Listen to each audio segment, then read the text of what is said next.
नमस्कार, सभी को राम राम। आज हम चर्चा करेंगे कि वैदिक ज्योतिष के अंतर्गत बीमारियों यानी रोगों का पता कैसे लगाया जाए और ये कैसे पता चलता है, इसके उपकरण और टूल्स क्या है। मेडिकल एस्ट्रोलॉजी जो है एक प्यूरिफाइड टेक्निक्स कह सकते हैं एस्ट्रोलॉजी में, जो कि वैदिक एस्ट्रोलॉजी से ही ओरिजिनेटेड है। इसका जो बेस है वैदिक एस्ट्रोलॉजी ही है, उसी में से ही इमर्ज किया गया है। तो आइए जानते हैं तमाम चीज़ों का, कैसे रोग का पता चलता है और रोग मनुष्य के जीवन में क्यों आते हैं और कैसे आते हैं। ये तमाम चीज़ों का अनलॉकिंग जो सीक्रेसी है उसको बताया जाएगा। तो आप लोगों का स्वागत है। जैसा कि हम जानते हैं कि हमारे शरीर एवं मन में उत्पन्न होने वाले जो भी विकार, जिनसे हमें किसी भी प्रकार का दुख मिलता है, उसे ही क्या कहते हैं, रोग कहते हैं। इन रोगों के उत्पत्ति के कारण, लक्षण, भेद एवं चिकित्सा विधि तभी सही तरह से सफल हो सकता है जब हम रोग का परीक्षण सही तरह से करें। अब मान लीजिए कि हम रोग का परीक्षण ही नहीं करेंगे तो उसके बारे में क्या हम डिटेल जान पाएंगे। और आयुर्वेद में भी महर्षि धन्वंतरी ने आचार्य सुश्रुत से वार्तालाप में कहा है, शास्त्रों में ऐसा जिक्र मिलता है कि रोगी की चिकित्सा शुरू करने से पहले वैद्य को रोगी की आयु की परीक्षा कर लेनी चाहिए, क्योंकि जिस आदमी की आयु शेष नहीं हो तो उसका इलाज करने से कोई फायदा नहीं है। ये सिर्फ मेडिकल एस्ट्रोलॉजी में ही व्यवस्था है, एलोपैथी में नहीं है। अगर आयु उस रोगी का शेष है, मतलब जिस भी आदमी का कोई रोग है, तो मेडिकल एस्ट्रोलॉजी, वैदिक एस्ट्रोलॉजी के अनुसार उसी को इलाज करने के कहता है। क्या क्या जान के रोग, ऋतु, उम्र और बल उसका जानते हुए उसकी चिकित्सा करनी चाहिए।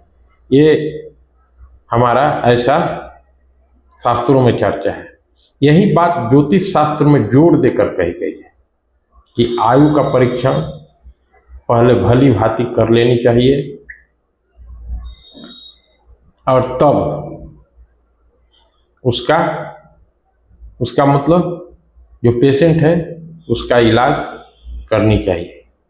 अब रोग का परिज्ञान करने के लिए क्या क्या उपकरण है, शास्त्रीय चिकित्सा ज्योतिषीय जो उपकरण है क्या क्या है वैदिक ज्योतिष के अंतर्गत। जैसा कि हम पहले बहुत सारे वीडियो में बताए हैं कि मान लीजिए कि अगर कोई अनुचित कर्म करता है तो उस अनुचित कर्म के परिणाम स्वरूप उसको रोग पैदा होते हैं।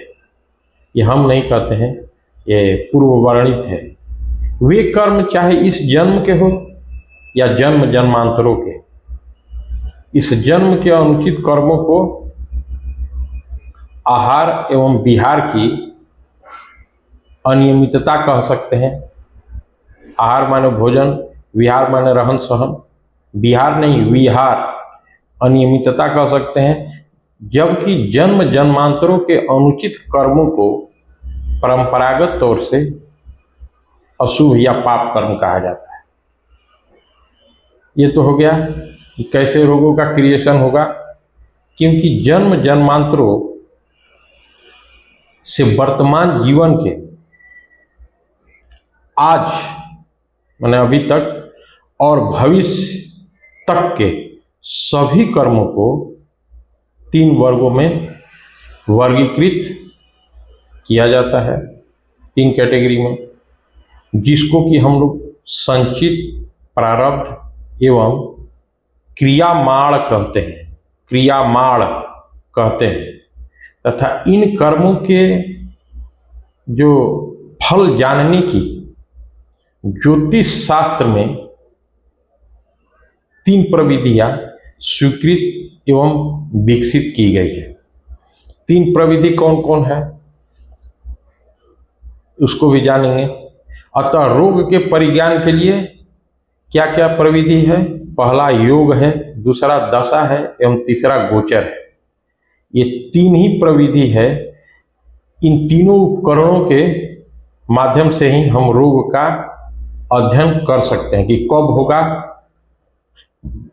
खास तौर से अगर होरा शास्त्र की बात किया जाए तो इसकी यह मुख्य विशेषता है कि जन्म जन्मांतरों में अर्जित कर्मों का इस जन्म में कब कब क्या क्या और कैसा कैसा फल मिलेगा, ये होरा शास्त्र हमें बताता है। क्योंकि जानते ही हैं कि होरा शास्त्र सिर्फ मनुष्य के भविष्य के बारे में बताता है, ये समष्टिगत और प्रकृति का नहीं बताता है। उसके लिए संहिता ज्योतिष में जाना पड़ेगा। रोग ज्ञान उपकरण, तो रोग ज्ञान उपकरण में क्या क्या है? वो तो प्रविधि हुआ। उपकरण में हो योग, योग जिसको ग्रह योग बोलते हैं, पूर्वार्जित कर्मों के प्रभाववश उत्पन्न होने वाले रोगों का परिज्ञान होरा शास्त्र में प्रतिपादित ग्रह योगों के द्वारा किया जाता है। अब जो ग्रह योग है उसके अनुसार प्रतिपादित होता है। ये जैसे सूर्य आदि ग्रह मनुष्य के शरीर के अंग, धातु एवं दोषों का प्रतिनिधित्व करते हैं। सभी ग्रह अपने अपने कंसर्न कंपोनेंट का करते हैं। जब ये ग्रह अनिष्ट स्थान या पाप प्रभाववश अनिष्टकारी हो जाते हैं, देखिए ये बहुत इंपॉर्टेंट चीज है, जब अनिष्टकारी हो जाते हैं तब वह शरीर के जिस अंग, धातु या दोष का प्रतिनिधित्व करते हैं उसमें विकार या रोग की सूचना देते हैं। कौन देता है? जो संबंधित ग्रह है जिसका प्रतिनिधित्व कर रहे हैं, ठीक है। किंतु जब वे ही ग्रह जो अनिष्ट थे, जब वे ही ग्रह इष्ट स्थान मतलब अपने स्थान में एवं शुभ प्रभाववश शुभ हो जाते हैं, जब वो शुभ कार्य करने लगते हैं शुभ प्रभाव में आके, तब वे शरीर के उस अंग, उन्हीं अंगों को जिसको खराब प्रभाव देते थे, धातु एवं दोष, जिन धातुओं से संबंधित है, जिन दोषों से संबंधित, वो दोष न होकर के उससे उसमें लाभ होने लगेगा और आरोग्यता की सूचना देने लगते हैं। इस प्रकार ग्रह योगों के माध्यम से यह शास्त्र विविध शारीरिक एवं मानसिक रोगों का विचार करने की सशक्त एवं समर्थ प्रविधि बताया है। अब ग्रह योग, वहीं ग्रह योग एवं उसके भेद जान लेते हैं कि ग्रह योग के भेद कितने होते हैं।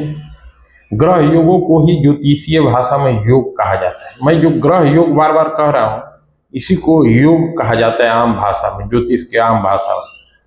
यह मनुष्य को पूर्वार्जित कर्मों के फल से मिलता है, इसीलिए योग कहलाया।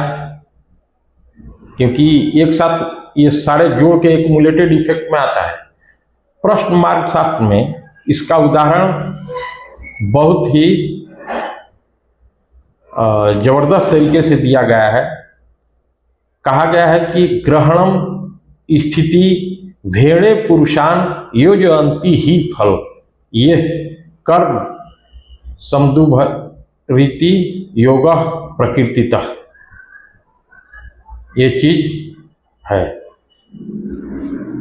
वस्तुतः योग जो है पूर्वार्जित कर्मों को उसके फल से ही जोड़ने वाला सेतु है।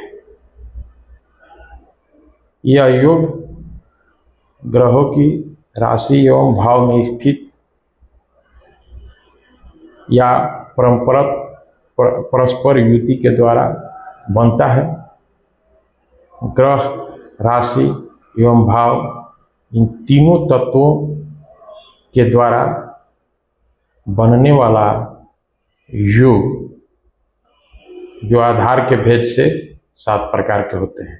ये जो योग है, आधार जो उनका है उसके अनुसार अगर वर्गीकृत किया जाए, ये प्रश्न मार्ग में अनुच्छेद 6 श्लोक संख्या 49, 50, 50 में ये वर्णित है। कौन कौन है? स्थान है पहला, दूसरा भाव है, तीसरा ग्रह है, चौथा स्थान एवं भाव है, पांचवा स्थान एवं ग्रह है, छठा भाव एवं ग्रह है और सातवां स्थान भाव एवं ग्रह है। स्थान से बनने वाले जो योग है जानते ही हैं, ऐसे फिर मैं बता दे रहा हूँ इसमें आप लोग कि ग्रहों का स्थान क्या क्या होता है। मेष आदि 12 राशियों, उनके भेद जैसे चर, चर, अचर, द्विस्वभाव, ऊंच नीच, मूल त्रिकोण, स्वराशि एवं शत्रु राशि आदि है। ये सब स्थान कहलाते हैं। और राशियों के वर्ग को भी स्थान में शामिल किया जाता है, जिसमें आता है क्या क्या आता है? लग्न आता है, होरा आता है, दृष्टिकांड आता है, सप्तमांश आता है, नवमांश आता है, दशांश आता है, द्वादशांश आता है, त्रिशांश आता है, षष्ठयांश आता है एवं पारिजात आदि को ग्रहों का स्थान कहा जाता है। ये सब जो मैंने अभी चर्चा किया, ये ग्रहों का स्थान है जो कुंडली में। इनसे बनने वाले योगों को स्थान से बनने वाला योग कहा जाता है। और इन्हीं योगों के परिणाम स्वरूप बीमारियों का हम लोग आकलन करते हैं। और जैसे इसको एक उदाहरण के तौर पर समझिए, जैसे मिथुन लग्न में पारिजात शास्त्र जो है उसके अनुच्छेद 9 में श्लोक संख्या 106 के अनुसार मिथुन लग्न में उत्पन्न व्यक्ति भोगी, बंधुरत, दयालु, धनवान एवं रोगी होता है। और जातक पारिजात के अनुच्छेद 9 श्लोक संख्या 17 के अनुसार अगर देखें तो वृश्चिक के नवमांश में उत्पन्न व्यक्ति, वृश्चिक राशि के नवमांश में उत्पन्न व्यक्ति दुखी, दरिद्र, दुर्बल एवं रोगी होता है। तो ये स्थान योग के ही कारण ये ऐसा रिजल्ट का जो उदाहरण है हमारे पारिजात में दिया गया है। और इसके बाद में जो अन्य कारण जो है वो वीडियो ज़्यादा लंबा हो जाएगा, तो मैं फिर नेक्स्ट वीडियो में चर्चा करूंगा। तब तक के लिए नमस्कार, धन्यवाद।